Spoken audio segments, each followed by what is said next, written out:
आज मैं आप लोगों को सब्जेक्ट वर्ब एग्रीमेंट के बारे में कुछ बताने जा रहा हूँ। सब्जेक्ट के साथ वर्ब के समझौता को कॉन्कॉर्ड या सब्जेक्ट वर्ब एग्रीमेंट के नाम से जाना जाता है। सीबीएसई बोर्ड एग्जामिनेशन के लिए ये टॉपिक और अन्य परीक्षाओं के लिए भी ये टॉपिक बहुत इम्पोर्टेंट है ग्रामर से। तो किसी भी वाक्य में सब्जेक्ट को पहचानना बहुत ज़रूरी होता है, क्योंकि उसी के अनुसार हम सिंगुलर वर्ब या प्लूरल वर्ब का प्रयोग करते हैं। तो यहाँ पर सबसे पहले हम ये बताना चाहेंगे कि यदि सब्जेक्ट सिंगुलर होगा तो वर्ब सिंगुलर होगा, और यदि सब्जेक्ट प्लूरल होगा तो आने वाला वर्ब प्लूरल होगा। ये आप तमाम लोग पहले से भी इन स्थितियों को जानते होंगे। अब मैं थोड़ा टिपिकल बात ये बताने जा रहा हूँ, यद्यपि इस बात को भी आप लोग जानते होंगे कि नाउन में अगर एस, ईएस और आईईएस जोड़ दिया जाता है तो वो नाउन प्लूरल हो जाता है, और ठीक इससे उल्टा परिस्थिति बनता है वर्ब में। वर्ब में एस, ईएस और आईईएस को जब जोड़ दिया जाता है तो वो सिंगुलर वर्ब होता है। एग्जाम्पल के तौर पर हम समझ सकते हैं, यहाँ दो एग्जाम्पल दिया गया है, एक प्ले और एक प्लेज। देखा जा सकता है यहाँ पर कि प्ले में एस नहीं लगा हुआ है तो वो प्लूरल वर्ब को इंगित कर रहा है, और इसमें एस लगा हुआ है तो वो सिंगुलर वर्ब को इंगित कर रहा है। ठीक उसी तरीक़ा से एक और एग्जाम्पल दिया गया है, जंप और जंप्स। जंप में एस नहीं है तो वो प्लूरल वर्ब है, और इसमें एस लगा हुआ है तो ये सिंगुलर वर्ब है। विद्यार्थी ये गलती बहुत ज़्यादा करते हैं, मिस्टेक बहुत ज़्यादा करते हैं। वर्ब में एस लगाते हैं, वो समझ लेते हैं कि प्लूरल है। ऐसा कतई ठीक नहीं होगा। अब सब्जेक्ट वर्ब एग्रीमेंट के कुछ विशेष नियमों को समझते हुए हम लोग आगे की ओर बढ़ते हैं। सबसे पहले इसमें बहुत सारे ऐसे वर्ड आते हैं जो कंपाउंड सब्जेक्ट होते हैं, जो एंड से जुड़े रहते हैं।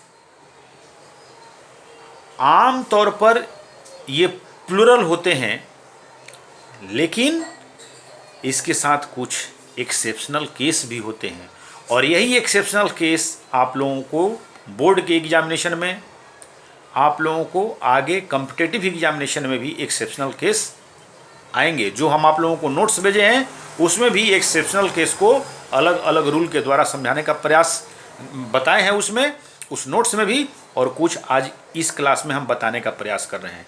जैसे देखा जाए यहाँ पर, Ram and Shyam are going for walking. Ram कौन जा रहा है? जा रहा है मीन्स कौन जा रहा है। वर्ब से प्रश्न हम करेंगे।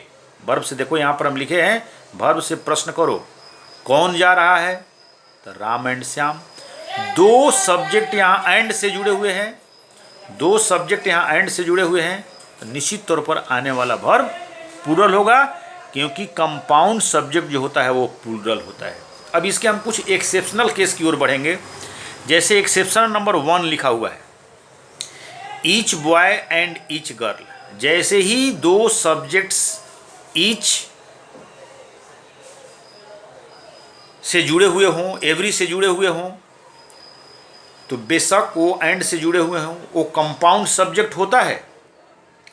लेकिन निश्चित तौर पर आने वाला जो वर्ब होता है, जैसे ही आप एवरी देखिए, ईच देखिए, आप सिंगुलर वर्ब का प्रयोग करेंगे कंपाउंड सब्जेक्ट होने के बाद भी। यद्यपि अभी हम यहाँ पर पढ़े ऊपर में कि कंपाउंड सब्जेक्ट जो होता है वो प्लूरल होता है, लेकिन चूंकि ये एक्सेप्शनल केस में आ गया, इसलिए एंड से जुड़ने के बावजूद भी यहाँ हम लोग सिंगुलर वर्ब का प्रयोग किए। अब एक्सेप्शनल केस 2 में हम लोग बढ़ेंगे। तो यहाँ स्पष्ट रूप से लिखा हुआ है, कुछ ऐसे शब्द होते हैं जो दो चीज़ मिल करके वन थिंग बनते हैं। इसको परिभाषित किया गया है, जैसे when two singular noun together makes one complete thing. जब दो चीज़ एक कंप्लीट, दो सब्जेक्ट्स मिलकर एक कंप्लीट थिंग बनाते हैं, तो उस परिस्थिति में देखने में वो कंपाउंड सब्जेक्ट लगता है, वास्तव में वो दोनों चीज़ मिल करके एक कंप्लीट थिंग बनते हैं। इसलिए यहाँ सिंगुलर वर्ब का प्रयोग किया जाएगा। वैसे कुछ शब्द आप लोगों के नोट्स में दिए गए हैं, लेकिन यहाँ पर भी इसमें कुछ लिख करके हम बताने का प्रयास कर रहे हैं।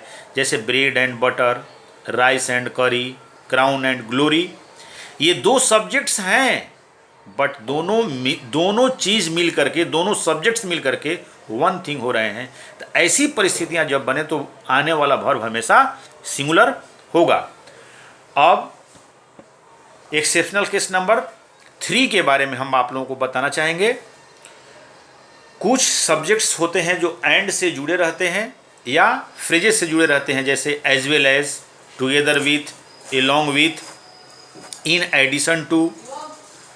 ये कभी भी कंपाउंड सब्जेक्ट नहीं होंगे, स्पष्ट लिखा हुआ है यहाँ पर भी, आप लोगों के नोट्स में भी लिखा हुआ है। अगर ऐसी स्थिति बनती है तो ये बात हमेशा याद रखना है कि आने वाला वर्ब जो होगा पहले वाले सब्जेक्ट के अनुसार सिंगुलर या प्लूरल होगा। जैसे इसमें लिखा हुआ है he along with his friends, is होगा कि यार होगा, कमिंग टुडे, तो निश्चित तौर पर ही के अनुसार यहाँ पर इज लगेगा।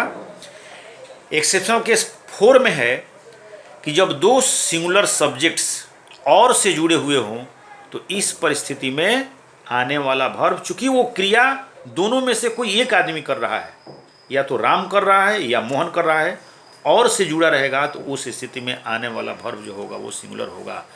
धन्यवाद। आज की क्लास हम इतना ही पर क्लोज कर रहे हैं।